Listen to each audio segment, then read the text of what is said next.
Hallo zusammen, so, das ist jetzt hier erstmal der Rohkopus des TV-Luftschrankes, den wir jetzt gemacht haben. Die Inlays sind natürlich jetzt auch schon fertig, aber wir sehen gleich hier oben eine schöne Zahl, damit man mal so sieht eigentlich, was wir hier, ja, das Stahlmöbelbauen eigentlich Programm ist.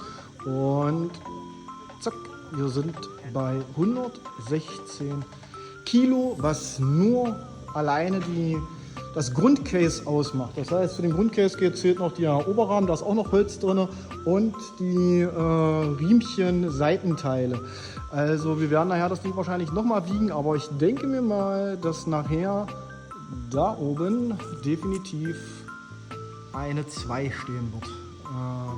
Und somit haben wir dann ja, 200 Kilo TV-Lüftschrank. Also bleibt gespannt für mehr. Bis dann.